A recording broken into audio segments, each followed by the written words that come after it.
ఏమో మందారం కరువు పనికి వస్తున్నావా కాలేజీ పోతున్నావు ఏమో తిట్టకు రెడీ అయినావు. అమ్మ మీరు కరువు పనికి వచ్చిరా రీల్స్ తీయడానికి వచ్చిరా ఎండ పెరుగుతుందా తగ్గుతుందా బర్రబర్ర 4 గుంతలు తీసుకొచ్చి చెట్టు కింద కూర్చునే కాడికి ఏందమ్మా మీది? ఇంకే నువ్వేం సామాన్ తెచ్చినావు ఫాస్ట్ చెప్పాలా. గడపార కొడవలి పార తట్ట ఇంకా అంతేనా?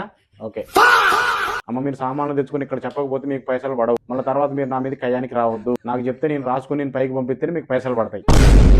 అమ్మ పనికి రాకుండా మచ్చరేయాలంటే ఎట్టేస్తారమ్మా. మళ్ళీ ఏమన్నా అంటే నేను మొగాలు పేల్చుకుంటాను.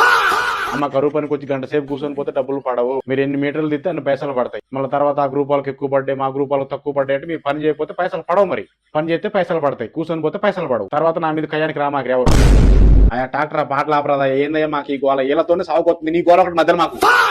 అరే నువ్వేంద్ర ఎద్దున్నట్టు ఆడవాళ్ళకి పోటీ పెడతావు తవరాదరా పిల్ల ఎనజాజులు ఇటు మనతో మాట్లాడి మాట్లాడలేవుగా రోజుకి ఏమో అందంగా తయారవుతున్నావుగా. అరే నీ పేరు లేదు కదా గ్రూప్ లో నువ్వు పెట్టొచ్చినరా పనికి.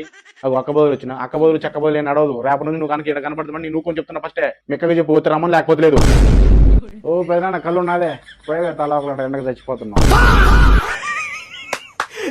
అమ్మాయి ఏం ఫీల్ ఉన్నది మామయ్య.